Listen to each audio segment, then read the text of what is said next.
गरुड़ जी ने कहा, हे प्रभु, पुण्य आत्माओं की सारी पारलौकिक क्रियाओं के संबंध में मुझे बताइए।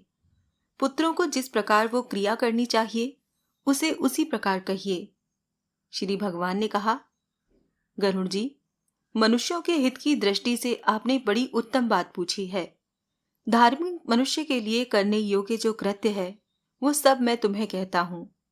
पुण्य आत्मा व्यक्ति वृद्धावस्था के प्राप्त होने पर अपने शरीर को व्याधिग्रस्त तथा ग्रहों की प्रतिकूलता को देखकर और प्राणवायु के नाद न सुनाई पड़ने पर अपने मरण का समय जानकर निर्भय हो जाए और आलस्य का परित्याग कर जाने अनजाने किए गए पापों के विनाश के लिए प्रायश्चित का आचरण करे। जब आतुर काल उपस्थित हो जाए तो स्नान करके शालिग्राम स्वरूप भगवान विष्णु की पूजा कराए। गंध, पुष्प, कुमकुम, तुलसी दल, धूप, दीप तथा बहुत से मोदक आदि नैवेद्यों को समर्पित करके भगवान की अर्चा करे और विप्रों को दक्षिणा देकर नैवेद्य का ही भोजन कराए तथा अष्टाक्षर ओम नमो नारायणाय अथवा द्वादाक्षर ओम नमो भगवते वासुदेवाय मंत्र का जप करे। भगवान विष्णु और शिव के नाम का स्मरण करे और सुने। भगवान का नाम कानों से सुनाई पड़ने पर वो मनुष्य के पाप को नष्ट करता है। रोगी के समीप आकर बांधवों को शोक नहीं करना चाहिए, प्रत्युत मेरे पवित्र नाम का बार बार स्मरण करना चाहिए। विद्वान व्यक्ति को मत्स्य, कूर्म, वराह, नारसिंह, वामन, परशुराम, राम, कृष्ण, बुद्ध और कल्कि, इन 10 नामों का सदा स्मरण कीर्तन करना चाहिए। जो व्यक्ति रोगी के समीप उपयुक्त नामों का कीर्तन करते हैं वो ही उसके सच्चे बांधव कहे गए हैं। कृष्ण, ये मंगलमय नाम जिसकी वाणी से उच्चरित होता है उसके करोड़ों महापातक तत्काल भस्म हो जाते हैं। मरणासन्न अवस्था में अपने पुत्र के बहाने से नारायण नाम लेकर अजामिल भी भगवत धाम को प्राप्त हो गया, तो फिर जो श्रद्धा पूर्वक भगवान के नाम का उच्चारण करने वाले हैं उनके विषय में क्या कहना। दूषित चित्त वाले व्यक्ति के द्वारा भी स्मरण किए जाने पर भगवान उसके समस्त पापों को नष्ट कर देते हैं, जैसे अनिच्छा पूर्वक भी स्पर्श करने पर अग्नि जलाता ही है। हे द्विज, पापों का समूल विनाश करने की जितनी शक्ति भगवान के नाम में है, पातकी मनुष्य उतना पाप करने में भी समर्थ नहीं है। यमदेव अपने किंकरों से कहते हैं, हे दूतों, हमारे पास नास्तिक जनों को ले आया करो। भगवान के नाम का स्मरण करने वाले मनुष्यों को मेरे पास मत लाया करो, क्योंकि मैं स्वयं अच्युत, केशव, राम, नारायण, कृष्ण, दामोदर, वासुदेव, हरि, श्रीधर, माधव, गोपिका वल्लभ, जानकी नायक रामचंद्र का भजन करता हूँ।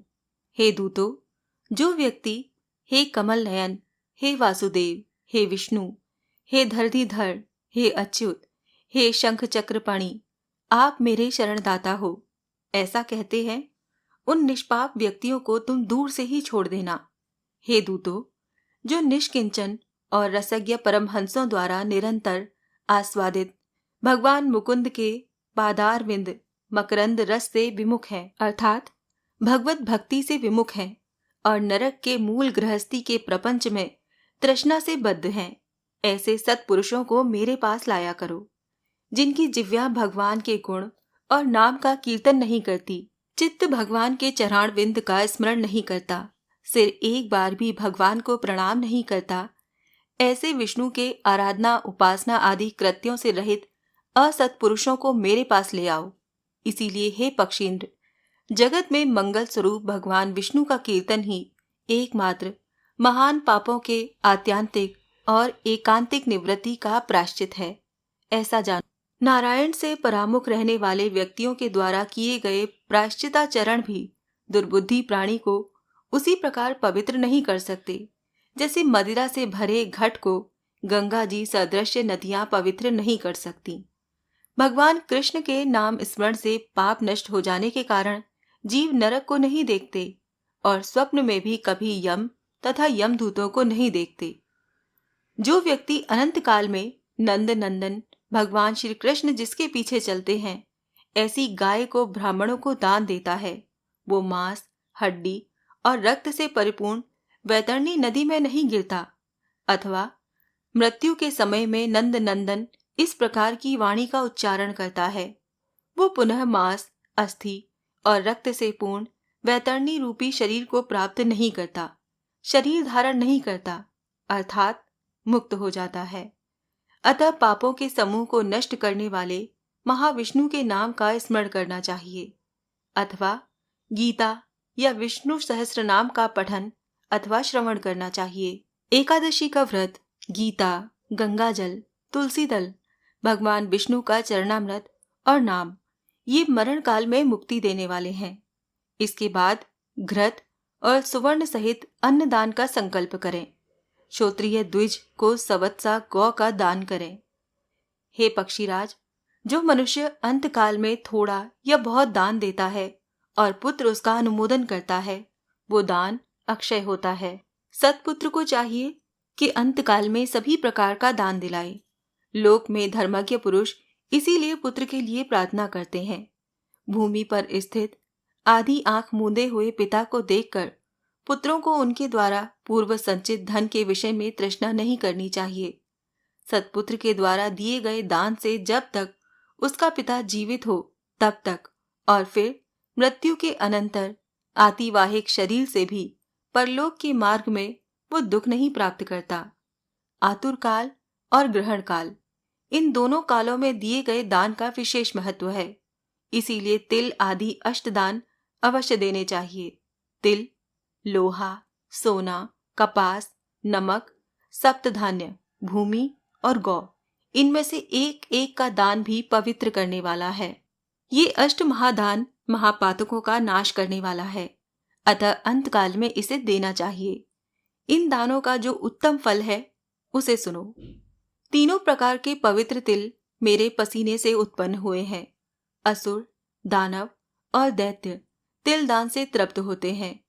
श्वेत, कृष्ण और भूरे वर्ण के तिल का दान वाणी, मन और शरीर के द्वारा दिए गए त्रिविध पापों को नष्ट कर देता है।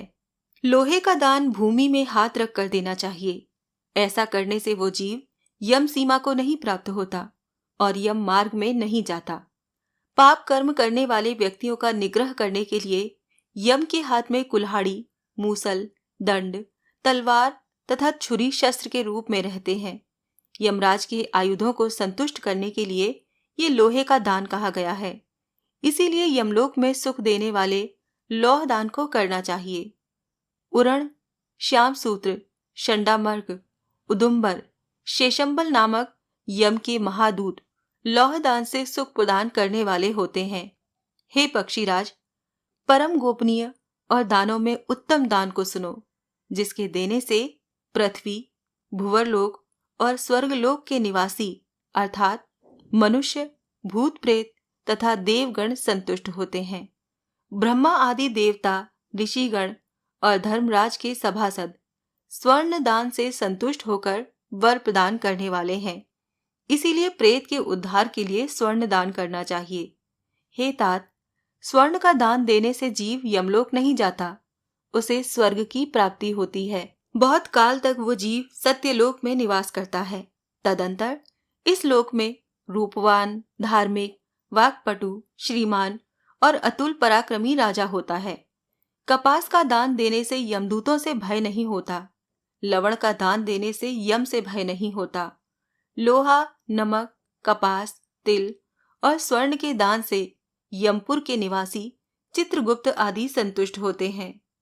सप्तधान्य प्रदान करने से धर्मराज और यमपुर के तीनों द्वारों पर रहने वाले अन्य द्वारपाल भी प्रसन्न होते हैं।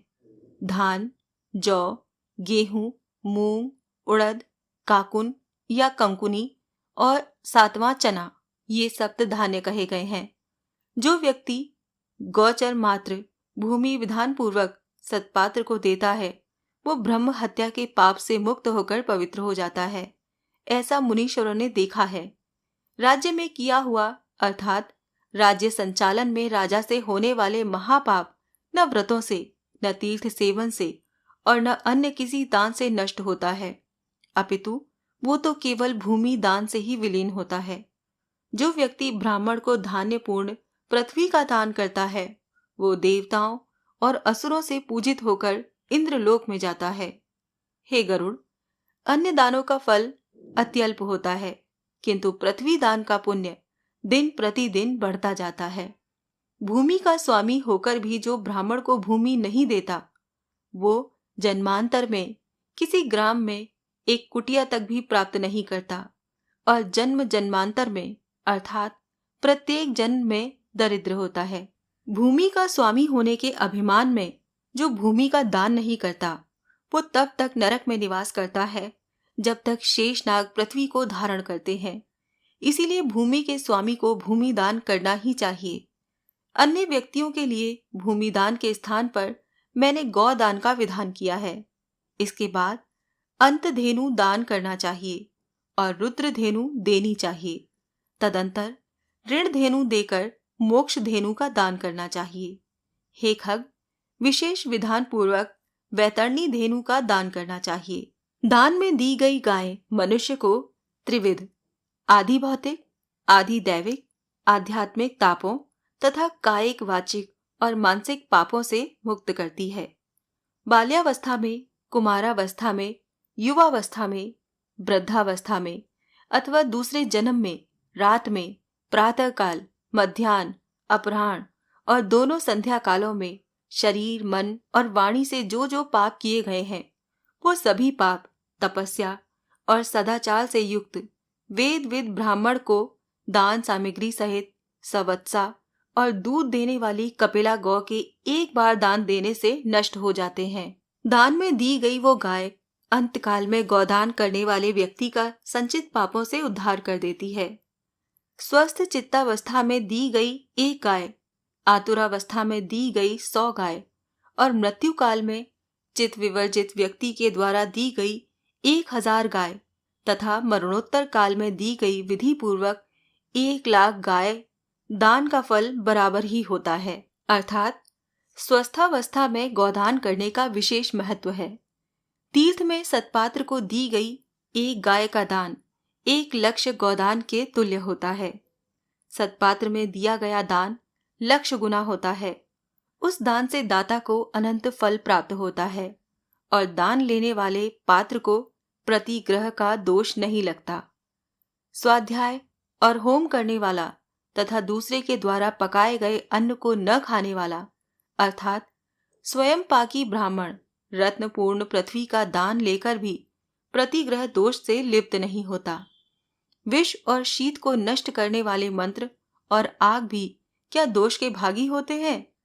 अपात्र को दी गई वो गाय दाता को नरक में ले जाती है और अपात्र प्रतिग्रहीता को 101 पीढ़ी के पुरुषों के सहित नरक में गिराती है। इसीलिए अपने कल्याण की इच्छा करने वाले विद्वान व्यक्ति को अपात्र को दान नहीं देना चाहिए। एक गाय एक ही ब्राह्मण को देनी चाहिए। बहुत ब्राह्मणों को एक गाय कदापि नहीं देनी चाहिए।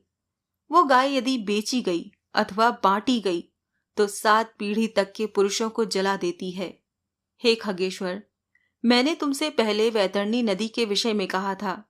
उसे पार करने के उपायभूत वैतरणी गौदान के विषय में मैं तुमसे कहता हूं। काले अथवा लाल रंग की गाय को सोने के सींग, चांदी के खुर और कांसे के पात्र की दोहनी के सहित 2 काले रंग के वस्त्रों से आच्छादित करें। उसके कंठ में घंटा बांधें। तब कपास के ऊपर वस्त्र सहित ताम्र पात्र को स्थापित करके वहां लौह दंड सहित सोने की यम मूर्ति भी स्थापित करें और कांसे के पात्र में घृत रखकर ये सब ताम्र पत्र के ऊपर रखें। ईख की नाव बनाकर और रेशमी सूत्र से उसे बांधकर भूमि पर गड्ढा खोदें और उसमें जल भरकर वो ईख की नाव उसमें डालें। उसके समीप सूर्य की देह से उत्पन्न हुई धेनु को खड़ी करके शास्त्रीय विधि विधान के अनुसार उसके दान का संकल्प करें। ब्राह्मणों को अलंकार और वस्त्र का दान दें तथा गंध, पुष्प, अक्षत आदि से विधान पूर्वक गाय की पूजा करें। गाय की पूंछ को पकड़ करके ईख की नाव पर पैर रख के ब्राह्मण को आगे करके इस मंत्र को पढ़ें। हे जगन्नाथ, हे शरणागत वत्सल, भवसागर में डूबे हुए शोक संताप की लहरों से दुख प्राप्त करते हुए जनों के आप ही रक्षक हैं। हे ब्राह्मण श्रेष्ठ, विष्णु रूप भूमि देव, आप मेरा उद्धार कीजिए। मैंने दक्षिणा के सहित ये वैतरणी रूपिणी गाय आपको दिया है। आपको नमस्कार है। मैं महाभयावह यम मार्ग में 100 योजन विस्तार वाली उस वैतरणी नदी को पार करने की इच्छा से आपको इस वैतरणी गाय का दान देता हूँ। आपको नमस्कार है। हे वैतरणी धेनु, हे देवेशी, यम द्वार के महामार्ग में वैतरणी नदी को पार कराने के लिए आप मेरी प्रतीक्षा करना। आपको नमस्कार है। मेरे आगे भी गाय हों, मेरे पीछे भी गाय हों, मेरे हृदय में भी गाय हों, और मैं गायों के मध्य में निवास करूं। जो लक्ष्मी सभी प्राणियों में प्रतिष्ठित है तथा जो देवता में प्रतिष्ठित हैं, वो ही धेनु रूपा लक्ष्मी देवी मेरे पाप को नष्ट करें। इस प्रकार मंत्रों से भली भांति प्रार्थना करके, हाथ जोड़कर, गाय और यम की प्रदक्षिणा करके सब कुछ ब्राह्मण को प्रदान करें। हे खग, इस विधान से जो वैतरणी धेनु का दान करता है, वो धर्म मार्ग से धर्मराज की सभा में जाता है। शरीर की स्वस्थावस्था में ही वैतरणी विषयक व्रत का आचरण कर लेना चाहिए और वैतरणी पार करने की इच्छा से विद्वान को वैतरणी गाय का दान करना चाहिए। हे खग, वैतरणी गाय का दान करने से महामार्ग में वो नदी नहीं आती, इसीलिए सर्वदा पुण्य काल में गोदान करना चाहिए। गंगा आदि सभी तीर्थों में, ब्राह्मणों के निवास स्थानों में, चंद्र और सूर्य ग्रहण के काल में, संक्रांति में, अमावस्या तिथि में, उत्तरायण और दक्षिणायन में, विषुव व्यातिपात योग में, युगादि तिथियों में तथा अन्यान्य पुण्य कालों में उत्तम गोदान देना चाहिए। जब कभी भी श्रद्धा उत्पन्न हो जाए और जब भी दान के लिए सुपात्र प्राप्त हो जाए, वही समय दान के लिए पुण्यकाल है, क्योंकि संपत्ति अस्थिर है, शरीर नश्वर है, संपत्ति सदा रहने वाली है नहीं और मृत्यु प्रति क्षण निकट आती जा रही है। इसीलिए धर्म का संचय करना चाहिए। अपनी धन संपत्ति के अनुसार किया गया दान अनंत होता है। इसीलिए अपने कल्याण की इच्छा रखने वाले व्यक्ति को, विद्वान ब्राह्मण को दान देना चाहिए। अपने हाथ से अपने कल्याण के लिए दिया गया अल्प वित्त वाला वो दान भी अक्षय होता है और उसका फल भी तत्काल प्राप्त होता है।